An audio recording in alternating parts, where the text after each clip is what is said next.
The most undervalued thing in music production, mixing, sound design, mastering in life, the stereo image of a song. Believe it or not, once you're done trying to sound like Anima, Maupi, and once you find your own sound, you're going to have to make your own decisions on how you want your sound to be portrayed for listeners. And the stereo image is going to be that homie, the wingman that's going to back you up. Now, when it comes to the stereo image, it's very simple, but complex at the same time. Obviously, we have the kick down the center. We can pan the kick left. We can pan the kick right.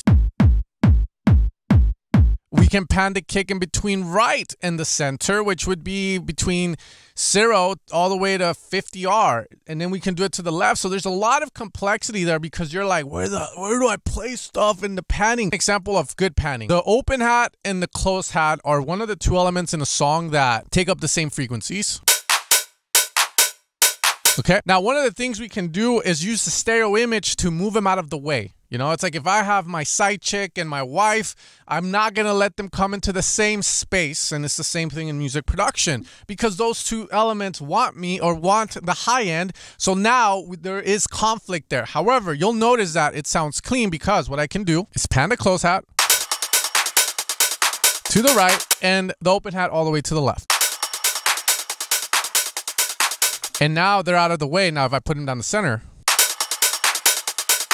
they're kind of fighting because they're on top of each other. But again, I don't have to go extreme like that. But that's one usage of the stereo image. Now, a lot of you guys might be going, oh, this basic stuff. No, it's not. Because as you start to work on a song, as you start to introduce vocals and dance, you can see how that comes in clutch because if you're hearing in a 2-speaker setup, dude, like you just open up the track so much, but then it gets a little more complex because now you start coming in with synths. Now you start coming in with other sounds. Now it gets interesting, okay? Another trick with the stereo image and the panning is that we can actually auto pan. And this is something you'll see a lot and it's a more common thing to do because check it out. Down the center. And now the auto pan of the close hat. An auto pan is pretty much automation that is happening on the left and the right. So we have a little robot, a little intern moving this left and right. It's as simple as that. And again, the idea of it is we're using the stereo image to move stuff around. So now we get this. Check it out.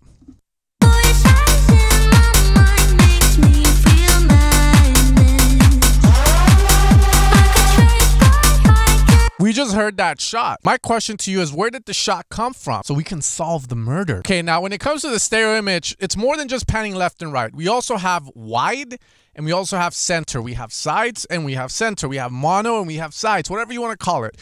Okay, I'm not here to like get you with vocabulary stuff. If you understand, you understand. So what we're going to do is global. Anytime a serum preset has more than one voice, it's automatically going to get panned wide, each voice, left and right, and we get stereo, we get width, we get side information. However, if we go into the global section, this width can be brought down, but if I leave it up, versus,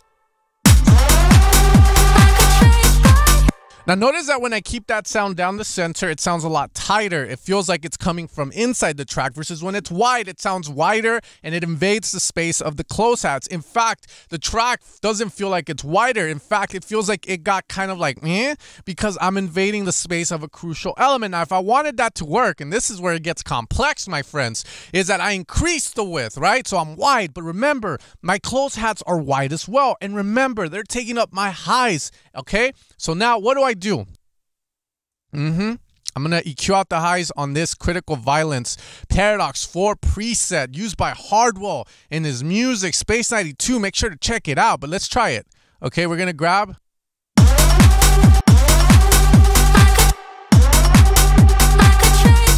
Okay, now as I cut the highs out of the critical violence sound, what happens to the sound? Okay, now we have depth. Don't judge a book by the cover. Because you can open the page and discover new stuff. The sound sounds like it's pushed to the back. And that's because when it comes to the stereo image, as basic as panning and widening and being down the center are, there's depth as well. And that's the insane part with music. It gets complex. And this is why the stereo image is so undervalued, because as you start to work on music, You can have layers. It's more than just the open hat and drum loops, my friends. It's depth. It's positioning. It's creating a world, a landscape for your listener to dive in. From there, we have multiple options. There is no right or wrong. It all depends on the vibe that you are trying to portray. But what I'm trying to open your eyes up to, my friends, is the fact that there is depth to it. It's much more than just dropping sounds. It's being aware, living in the present, breathing, and deciding where am I going to place the sounds. And here's the beautiful thing about stereo imaging as well. Once everything's filled, you know it's filled because you're like, I don't know where I'm going to put this new sound. I need a pad. No, you don't. If everything's filled, everything is filled. And in order to add new sounds, my friends, you're going to have to remove.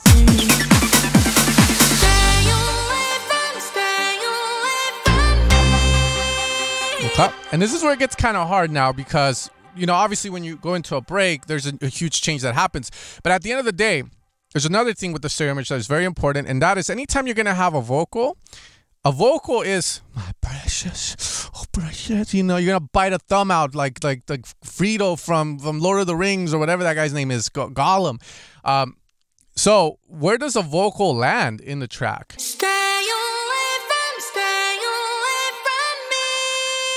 Now here we can automate the chords. For instance, I'm hearing this again. It's a song I've been working on, and I'm like, we can have a little bit of highs on the chord. So let's do that.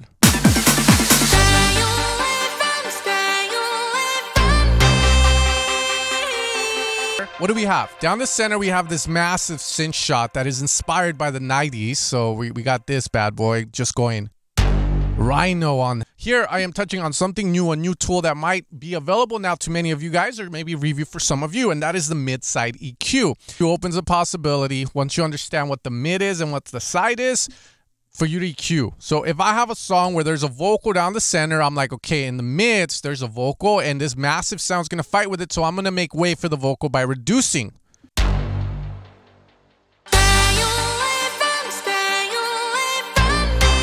On the sides, I have that pop, pop, pop, pop, pop, pop chords, and that's taking up some of the mids here. You can see mid-highs. So I, as a producer that is very aware of myself and that I am alive and I know about the mids and the sides, well, what do you think I'm going to do on the sides? I'm going to allow for the...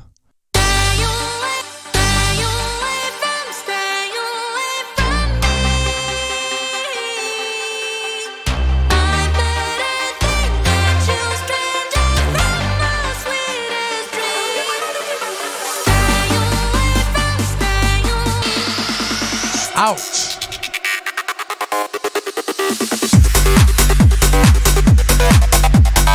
Now we approach a drop, my friends, and here's the beautiful thing about knowing about the stereo image. You know you don't need anything else because once you have the stereo image covered, my friends, you're set to go. So in this drop here, a lot of the times I'll have papancha, what Rick Rubin calls negative talk. Some people call it the devil. Some people call it anxiety. Depending on your religion or your way of life, you're going to call it something. I call it Maria, you know, like Maria's talking to me again. I told her not to call me. I blocked her, bro. If, and this is what I did before, I decide to fill this up. So I used to have this Hoover going there. Now, what I want you guys to hear is the reverb and the delay, okay? As we go in this tutorial, I want to be practical, right? I'm teaching you guys stuff that sounds dope. I'm teaching you guys how to sound good, not like how to make random drum loops. No, like you're being very aware and present of the choices you make in your music because you know what you want. And when you know what you want, you know how to reach. And the problem is a lot of us will make music and we'll be in la la land and we won't be present, aware of the choices that we make. When we are present and aware, you make beautiful, great sounding stuff, powerful, that sounds good and doesn't sound like a bunch of sounds just came together and destroyed something. So the reverb and delay of many sounds will always land on the sides. So we talked about the stereo image, the sides and the mids, right? When you have mono, it's down the center, mid. When you have wide, we're talking about width. Okay, and the width of a lot of sounds, like delays. Look at that. There's a wide delay here. We have a wide reverb. All of this stuff is stuff you have to, as a producer, be aware of as well. Okay, so if I come in with the Hoover's fine. But now I kill all the space. Now the acid doesn't sound like it's in space and we're about to fight the aliens. It sounds like just any other track. You know, there's no space for it to breathe.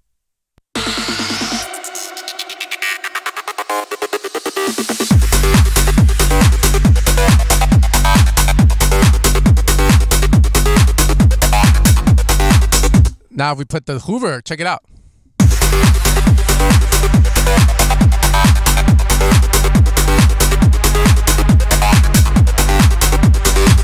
I mean, it's like it kills all the space, right? But sometimes as producers, we tend to get a little anxiety, a little papancha. The devil comes in me and tells me that I need to add that. But in reality, I don't. Look at all the space. Big producers that many people admire, by the way, like Medusa, very minimal, lots of space. Trance sounds big, sounds full, but it's minimal elements all coming together, all being created by producers that are living in the moment, that are very present, that are very, again, specific on what they're adding in their music and reaping the rewards of it. From there, we can also pan the open hat a little to the left and the clap a little to the right to move it out of the way of the vocal if necessary. From there, I give you guys different scenarios, but when it comes to the stereo image, it's simple but complex. Left, right, wide, mid, depth, and you're ready to go, my friends. And then from there, there's multiple things like chorus and stuff that add to it, but I just want to make you guys aware of that. If you guys enjoyed this video, consider watching another one to improve your music production skills. You can watch this one where I talk about how to get your bass to sound fat. And if you want to support my sound design work, make sure to head over to evilsounds.com. If you want sounds from a sound designer that knows the power of the stereo image, look no else. Other than that, you guys have a great rest of your day.